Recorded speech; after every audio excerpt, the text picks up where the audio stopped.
Hola, buenos días. Comienzo esta presentación sobre perspectivas del trabajo flexible en 2021 en el marco del simposio del Centro de Estudios Organizacionales, con más interrogantes que certeza. Y lo que hoy me propongo compartir con ustedes tienen que ver con reflexiones y también se centra en una investigación que estamos llevando a cabo en el marco del UBASIT, que dirige el doctor Juan Carlos Gómez Fulao. Para comenzar esta exposición, esta breve exposición, hacer una puesta en común acerca de qué entendemos por trabajo flexible. En términos generales nos referimos a variantes del trabajo en las que el empleador consiente para que el trabajador de algún modo realice su tarea fuera del ámbito natural de trabajo, sea en su propio hogar o en alguna otra ubicación. Y de allí que habitualmente esto se lo conozca como un trabajo remoto, que en definitiva es lo que termina siendo. En cuestiones más cercanas a nuestro país, por ejemplo, la resolución 1552 de la Superintendencia de Riesgo del Trabajo lo define como la realización de actos de ejecución o de prestación de servicios realizados total o parcialmente en el domicilio del colaborador o en lugares distintos. Termina siendo el mismo espíritu, termina siendo la misma orientación y la búsqueda es similar. La literatura ha colocado desde hace mucho tiempo atención a esta nueva modalidad de trabajo, fundamentalmente por las ventajas que promete, entre ellas la reducción de los tiempos de traslados en los grandes centros urbanos, el incremento potencial en la satisfacción y también en una potencial mayor productividad de los trabajadores. Desde el lado de las empresas o de las organizaciones también impacta en lo que es la reducción de los costos operativos y fundamentalmente en integrar la innovación y conseguir que las personas trabajen de una manera distinta.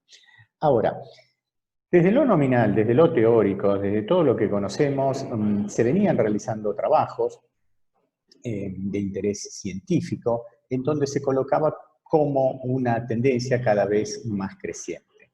Todo eso venía bien hasta que en algún momento no llegó lo que nos llegó. Entonces, esto es un cambio. Ese cambio nos coloca ante la necesidad de improvisar. En un post que compartí en una red social hace poco, yo decía que es el mayor experimento social de la historia de la humanidad, basado en tecnología y sin que lo hayamos previsto.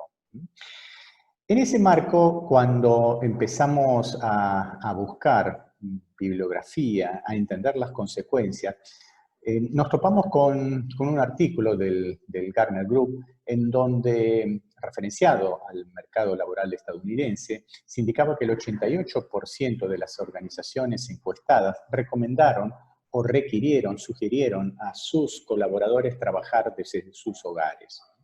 Y esto en una fecha tan temprana dentro del lockdown o del aislamiento global como marzo del 2020.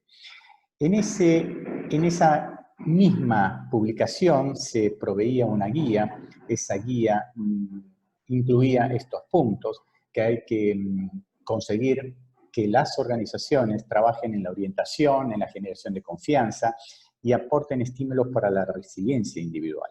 Al mismo tiempo pedía contextualizar el impacto del COVID para la organización, explicando qué es, explicando cuáles son las consecuencias y qué se puede esperar en las semanas venideras.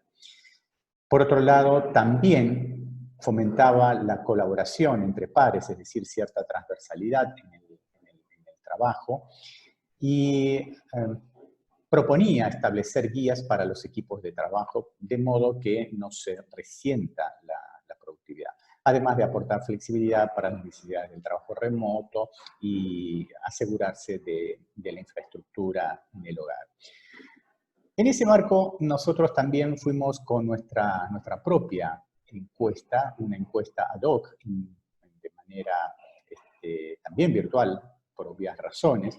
Y nuestro enfoque fue ir por algo internacional, y de allí que obtuvimos 68 respuestas. Aquí en pantalla ustedes tienen los países desde donde nos respondieron, mayoritariamente desde Argentina, por un efecto de networking, de relación con las personas.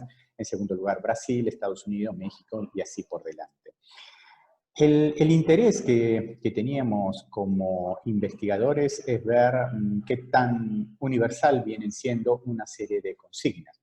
Al mismo tiempo, nos focalizamos en que de esas respuestas tuvieran una suficiente representatividad, y así que 22 de 68 respuestas provinieron de dueños de empresas o gerentes generales, 5 de consultores, 24 de gerentes o mandos medios superiores. Es decir que nos fuimos por 32 países, nos fuimos por 68 respuestas con diferentes niveles jerárquicos. Y también es interesante remarcar que para darle cierta variabilidad a lo que podíamos obtener, tratamos de que las muestras, las informaciones, no solamente provinieran de industria, sino también de servicios. Dicho sea de paso, esperando que servicio fuera la mayor adoptante, mientras que la industria fuera marginal. Con todo eso, lo que obtuvimos como interrogantes para que las encuestas no demandaran mucho tiempo fueron estas. ¿Qué porcentaje del trabajo de la empresa se movieron hacia el home office? ¿Qué tan grande es la nómina de la organización?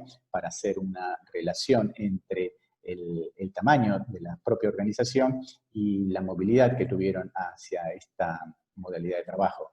¿Qué tan exitoso está siendo la iniciativa en opinión de quienes respondían?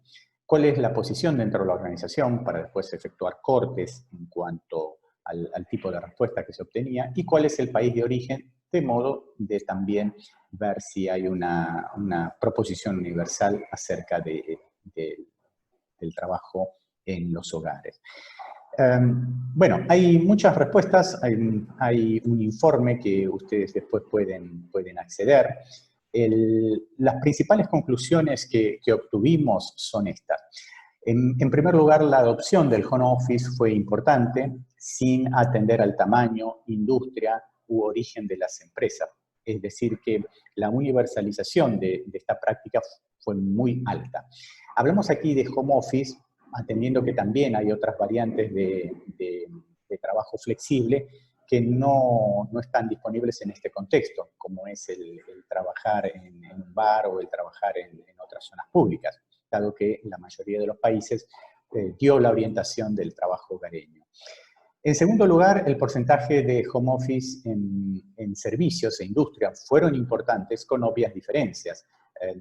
Hicimos una repregunta luego de ver los altos porcentajes en industria, y la explicación que obtuvimos es que el traslado a home office en las industrias se refería mayormente al trabajo administrativo, es decir, a la labor de oficina, no tanto de fábrica, por obvias razones. Comparativamente, en los 32 países el home office fue adoptado, es decir, con pequeñas diferencias, pero los porcentajes están allí, los datos demuestran de que es una alta adhesión. Después comienzan dos puntos de nuestra pesquisa que son interesantes dentro del marco de nuestra atención. En primer lugar, que hay una alta percepción del resultado del home office, y en segundo lugar, y esto tiene que ver con el título de esta ponencia, la percepción del home office viene decreciendo. ¿De qué hablamos cuando nos referimos que la opinión del home office viene decreciendo?